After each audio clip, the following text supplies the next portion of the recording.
11만 원짜리 군함이 바꾼 베트남. 여러분은 믿으시겠어요? 단돈 11만 원에 군함 한 척을 살 수 있다는 이야기를요. 그것도 최신 무기가 장착된 1200톤급 호위함을 말입니다. 말도 안 된다고요? 저도 처음엔 그랬습니다. 하지만 이 이야기는 실제로 일어난 일이죠. 바로 제가 겪은 일이거든요. 저는 티엔 응우엔입니다. 베트남 외교부에서 해양 분쟁을 담당하는 36살 외교관이죠. 15년 전 아버지를 바다에서 잃고 바다를 증오했던 제가 어떻게 한국의 형제 같은 도움으로 바다와 화해하게 되었는지 들려드리고 싶습니다. 본 영상은 개인정보 보호를 위해 스토리를 재구성한 이야기입니다. 여기서 잠깐. 여러분들의 구독과 좋아요는 대한민국의 위대함을 널리 알리는 큰 힘이 됩니다. 새벽 4시 제 핸드폰이 요란하게 울렸습니다. 베트남 해양경찰청에서 온 긴급 전화였죠. TNC 큰일 났어요. 중국 어선 80여 척이 우리 배타적 경제수역으로 침입했습니다. 잠이 확 깼습니다. 또 시작된 거예요. 중국의 일방적인 도발이 말이죠. 서둘러 옷을 입고 외교부로 향하면서 가슴 한편이 무거워졌습니다. 사실 저는 바다를 좋아하지 않았어요. 아니, 정확히 말하면 증오했죠. 15년 전 제 아버지가 남중국해에서 고기잡이를 하다가 중국 어선과 충돌해 돌아가셨거든요. 그때 국제사회에 구조를 요청했지만 돌아온 건 차가운 외면뿐이었습니다. 유감을 표한다, 우려를 표한다는 말만 무성했죠. 실질적인 도움은 누구도 주지 않았어요. 그래서 저는 외교관이 되었습니다. 작은 나라도 당당히 목소리를 낼 수 있도록 말이죠. 하지만 현실은 냉정했어요. 15년이 지난 지금도 상황은 크게 달라지지 않았거든요. 외교부에 도착하자 이미 긴급회의가 진행 중이었습니다. 국장님의 얼굴이 심각했어요. 이번엔 규모가 다르다. 80척이 동시에 들어왔어. 명백한 도발이야. 저는 곧바로 상황 파악에 들어갔습니다. 중국 어선들은 베트남 연안에서 불과 12해리 떨어진 곳에서 조업을 강행하고 있었어요. 우리 해양경찰선이 나가서 경고했지만 오히려 중국 해경선까지 나타났죠. 또 밀리는 건가요? 후배 직원이 한숨을 쉬며 말했습니다. 저도 속이 답답했어요. 우리 해양경찰선은 고작 몇 척뿐이었거든요. 중국의 대형 해경선들 앞에서는 역부족이었죠. 그날 밤 집에 돌아와 어머니와 저녁을 먹었습니다. 어머니는 뉴스를 보더니 한숨을 쉬셨어요. 또 바다에서 문제가 생겼구나. 내 아버지 때와 똑같네. 엄마 걱정 마세요. 제가 해결할게요. 하지만 솔직히 말하면 저도 확신이 없었습니다. 어떻게 해결할 수 있을지 말이죠. 다음 날 오전 긴급 국제회의가 열렸습니다. 화상회의로 미국, 일본, 유럽연합 대표들이 참석했죠. 저는 통역을 겸해서 참석했어요. 베트남 외교장관이 상황을 설명했습니다. 중국 어선들의 불법 조업이 계속되고 있습니다. 국제법에 따른 조치가 필요해요. 미국 대표가 먼저 입을 열었습니다. 베트남의 주권을 존중한다는 입장을 밝힙니다. 하지만 현재 우리는 다른 중요한 사안들로 바쁜 상황이에요. 일본 대표도 비슷했습니다. 깊은 우려를 표합니다. 관련 국가들이 대화를 통해 해결하기 바라죠. 유럽연합 대표는 더 솔직했어요. 경제적 제재나 군사적 개입은 어렵습니다. 외교적 해결을 권합니다. 회의가 끝나고 장관님의 얼굴이 어두워졌습니다. 예상했던 결과였지만 막상 듣고 보니 허탈했어요. 결국 우리끼리 해결하라는 소리군요. 제가 중얼거렸습니다. 티에나, 이게 현실이야. 작은 나라의 서름이지. 그때 후배 직원인 린이 눈물을 글썽였어요. 왜 우리만 이렇게 당해야 하나요? 우리도 주권국가인데. 저도 마음이 아팠습니다. 15년 전 아버지를 잃었을 때와 똑같은 상황이었거든요. 아무도 우리를 도와주지 않았어요. 그날 오후 중국 어선들은 오히려 숫자를 늘려 100척으로 불어났습니다. 우리 해양경찰선들은 속수무책이었죠. 이대로 가면 우리 어민들이 조업을 못하게 됩니다. 해양수산부 담당자가 걱정스럽게 말했어요. 알고 있어요. 하지만 방법이 없어요. 저도 답답했습니다. 집에 돌아가는 길에 바다가 보였어요. 예전엔 아름답다고 생각했던 바다가 이제는 원망스럽기만 했죠. 아버지를 앗아간 바다, 그리고 지금도 우리를 괴롭히는 바다 말이에요. 사흘째 되던 날 오전 예상치 못한 전화가 걸려왔습니다. TN 응우엔 과장님이신가요? 한국대사관 이민수 공사입니다. 한국대사관이요? 갑자기 무슨 일인지 궁금했어요. 네, 맞습니다. 무슨 일이시죠? 긴급히 면담하고 싶은 사안이 있습니다. 시간이 되시면 오늘 오후에 뵐 수 있을까요? 저는 조금 의아했어요. 한국이 우리 해양 분쟁에 관심을 가질 이유가 있나 싶었거든요. 하지만 혹시 모르니까 만나보기로 했습니다. 오후 3시 한국 대사관에 도착했어요. 이민수 공사가 직접 나와서 맞아주더군요. 50대 중반 정도로 보이는 인상이 좋은 분이었습니다. 먼 길 와주셔서 감사합니다. 바로 본론으로 들어가죠. 이 공사가 서류를 꺼내더니 말했습니다. 한국 정부에서 베트남의 해양 주권 수호를 지원하고자 합니다. 지원이요? 어떤 방식으로요?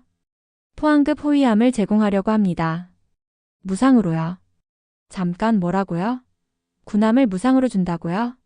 저는 귀를 의심했어요. 죄송하지만 다시 한번 말씀해 주시겠어요? 포항급 호위함 여수함을 베트남에 양도하겠습니다. 조건은 없어요.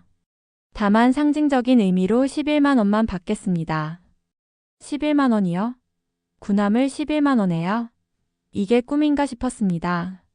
왜 그렇게 해주시려는 거죠?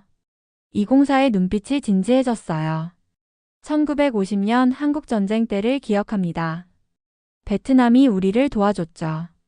비록 작은 도움이었지만 우리는 잊지 않았어요. 저는 깜짝 놀랐습니다. 그때 일을 기억하고 있다니요. 그리고 지금 베트남이 겪고 있는 상황을 보면 우리도 과거에 비슷한 경험이 있거든요. 강대국 사이에서 버텨야 했던 경험 말이에요. 가슴이 뭉클해졌어요. 이런 말을 들어본 게 언제인지 모르겠더라고요. 하지만 대가 없이 그렇게 해주실 이유가. 대가요? 이미 받았어요. 베트남이 평화롭게 바다를 지키는 것, 그게 우리가 원하는 대가입니다. 그 순간 눈물이 날 뻔했어요. 15년 만에 처음으로 우리는 혼자가 아니구나라는 생각이 들었거든요. 집에 돌아와서 어머니께 말씀드렸어요. 엄마, 한국에서 우리를 도와준대요. 정말? 어떻게? 군함을 주겠다고 해요. 조건도 없이요. 어머니도 놀라셨어요. 세상에. 정말 그런 나라가 있구나. 그날 밤 오랜만에 희망을 품고 잠들 수 있었습니다. 일주일 후 정식 양도식이 열렸습니다.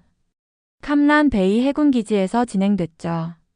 베트남 국방장관과 한국 대사, 그리고 해군 고위 간부들이 참석했어요. 여수함을 처음 본 순간 저는 감탄했습니다. 길이 88m, 배수량 1220톤의 당당한 모습이었거든요. 76mm 주포와 대함 미사일까지 장착된 현대식 호위함이었죠. 이게 정말 11만 원이에요. 린이 옆에서 중얼거렸습니다. 한국 해군 대령이 설명해줬어요. 1984년에 건조된 함정이지만 지속적으로 현대화 작업을 해왔습니다. 아직 10년은 충분히 쓸 수 있어요. 양도식에서 이민수 공사가 연설했습니다. 이 함정은 단순한 무기가 아닙니다. 한국과 베트남의 우정을 상징하는 평화의 메신저예요. 베트남 국방장관도 답사를 했죠. 한국의 형제적 우정에 깊이 감사드립니다. 이 함정으로 베트남 바다를 평화롭게 지키겠습니다. 그때 한국에서 온 젊은 해군 중위가 저에게 다가왔어요. 안녕하세요. 이도현 중위입니다. 앞으로 6개월 동안 여수함 운용 교육을 담당하게 됐어요. 30대 초반으로 보이는 의젓하면서도 친근한 인상이었습니다. TN 응우엔 과장입니다. 외교부에서 이 프로젝트를 담당하고 있어요. 아, 그러시군요. 앞으로 잘 부탁드립니다. 도현 중위는 베트남 해군 장병들에게 함정 운용법을 자세히 설명해 줬어요. 진지하면서도 친절한 모습이 인상적이었죠. 이 함정의 가장 큰 장점은 다목적성입니다. 순찰, 경계, 그리고 필요시 전투까지 가능해요. 베트남 함장이 질문했습니다.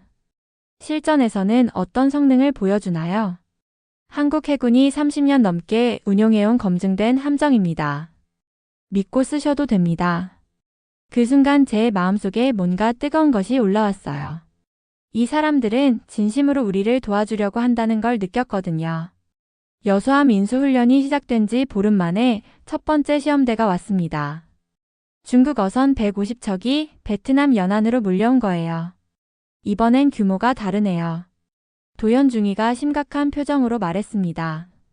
베트남 해군 사령부는 즉시 여수함 출동을 결정했어요. 저도 외교부 대표로 함께 승선했습니다. 긴장되시나요? 도연중위가 물어봤어요. 조금요. 처음이거든요. 솔직히 대답했습니다. 괜찮아요. 이 함정은 믿을 만하니까요. 여수함이 출항하는 순간 가슴이 두근거렸어요. 15년 만에 처음으로 바다에서 희망을 느꼈거든요. 현장에 도착하자 정말 장관이었습니다. 중국 어선 150여 척이 때를 지어 조업하고 있었어요. 우리 해양 경찰선들은 속수무책으로 바라보고 있었죠. 여수함입니다. 즉시 베트남 배타적 경제수역에서 철수하십시오. 함장이 경고 방송을 했어요. 하지만 중국 어선들은 무시했습니다. 그때 놀라운 일이 벌어졌어요. 중국 해경선 두 척이 나타나더니 갑자기 어선들에게 철수 신호를 보낸 거예요. 뭔가 이상한데요? 도연중위가 고개를 갸우뚱했습니다. 30분도 안 되어서 중국 어선들이 하나둘씩 철수하기 시작했어요. 단 한 발의 총성도 없이 말이죠. 이게 어떻게 된 일이죠? 제가 물어봤습니다. 함장이 웃으며 대답했어요. 아마 우리 함정을 보고 놀란 것 같아요. 이제 베트남도 만만하게 볼 수 없다는 걸 보여준 거죠. 그날 저녁 언론에서는 총성 없는 승리라고 보도했어요. 베트남 국민들도 열광했습니다. 집에 돌아와서 어머니께 말씀드렸어요. 엄마, 오늘 중국 어선들이 모두 물러갔어요. 정말? 어떻게? 한국에서 준 함정 덕분이에요. 싸우지도 않고 해결됐어요. 어머니가 눈을 반짝이며 말씀하셨어요. 내 아버지가 하늘에서 보고 계실 거야. 정말 다행이다. 여수함이 베트남 해군에 정식 편입된 지 2달 후 제게 큰 변화가 찾아왔어요. 어머니가 15년 동안 숨겨왔던 진실을 털어놓으신 거죠. 어느 일요일 오후 어머니와 함께 아버지 산소를 찾았습니다. 오랜만에 둘이서 가는 성묘였어요. 티에나, 이제 말해야겠다. 어머니가 갑자기 심각한 표정으로 말씀하셨어요. 뭐려 엄마? 내 아버지 일 말이야. 15년 전 일 말이다. 가슴이 철렁했어요. 뭔가 중요한 이야기가 나올 것 같았거든요. 그때 중국 어선이 일부러 들이받았어. 고의로 말이야. 뭐라고요? 목격자도 있었고 증거도 있었어. 하지만 아무도 도와주지 않았지. 어머니의 목소리가 떨렸어요. 국제해사기구에 신고했고 유엔에도 호소했어. 하지만 돌아온 건 형식적인 답변뿐이었단다. 저는 충격을 받았어요. 그동안 단순한 사고라고 생각했는데 고의적인 충돌이었다니요. 왜 그동안 말씀 안 하셨어요? 너까지 복수심에 사로잡힐까봐 무서웠어. 그래서 그냥 사고라고 했던 거야. 그 순간 눈물이 터져 나왔어요. 15년 동안 혼자 감당하셨을 어머니의 마음을 생각하니까요. 엄마. 하지만 이제는 달라졌구나. 내가 복수하려고 이 일을 하는 게 아니라는 걸 알았어. 맞아요, 엄마. 저는 복수하려는 게 아니에요. 더 이상 이런 희생이 없게 하려는 거예요. 어머니가 제 손을 잡으셨어요. 내 아버지도 그걸 원했을 거야. 복수가 아니라 평화를 말이야. 그날 처음으로 어머니와 함께 바다를 바라봤어요. 더 이상 원망스럽지 않았습니다. 오히려 고마웠어요. 한국의 도움으로 이 바다가 평화로워졌다는 걸 알았거든요. 엄마, 이제 바다가 무섭지 않아요. 나도 그래. 이제 마음이 편해진다. 그날 밤 꿈에서 아버지를 만났어요. 아버지가 웃으며 말씀하셨습니다. 잘했다, 우리 딸. 이제 진짜 평화가 시작됐구나. 여수함의 성공 소식이 전 세계로 퍼져나갔어요. CNN에서는 11만 원짜리 평화라는 제목으로 보도했고, BBC는 무력이 아닌 우정의 힘이라고 표현했습니다. 가장 인상 깊었던 건 일본 NHK의 보도였어요. 한국의 외교는 강요가 아닌 존중이다. 작은 나라에게 희망을 주는 새로운 모델을 제시했다. 이런 보도들이 나가자 놀라운 일이 벌어졌어요. 태국, 필리핀, 인도네시아에서 잇따라 한국의 지원을 요청한 거죠. 한국의 도움을 받고 싶다는 것이었어요. 저는 이런 변화를 지켜보며 감격했습니다. 한국의 11만 원 외교가 동남아시아 전체를 바꾸고 있었거든요. 3개월 후 서울에서 동남아 해양협력 회의가 열렸어요. 저도 베트남 대표로 참석했습니다. 한국 외교부 장관이 개회사를 했어요. 우리는 패권을 추구하지 않습니다. 다만 작은 나라들도 당당히 바다를 지킬 수 있도록 돕고 싶을 뿐입니다. 제가 베트남 사례를 발표했을 때 회의장에서 큰 박수가 터져 나왔어요. 11만 원짜리 군함이 베트남 바다를 평화롭게 만들었습니다. 이것이 진짜 외교의 힘입니다. 태국 대표가 말했어요. 우리도 비슷한 어려움을 겪고 있어요. 한국의 도움을 받을 수 있을까요? 필리핀 대표도 동참했습니다. 강대국의 일방적인 압력에 맞서려면 우리끼리 힘을 모아야 해요. 그렇게 동남아 해양평화협력체가 만들어졌어요. 한국이 중심이 되어 작은 나라들을 지원하는 새로운 틀이었죠.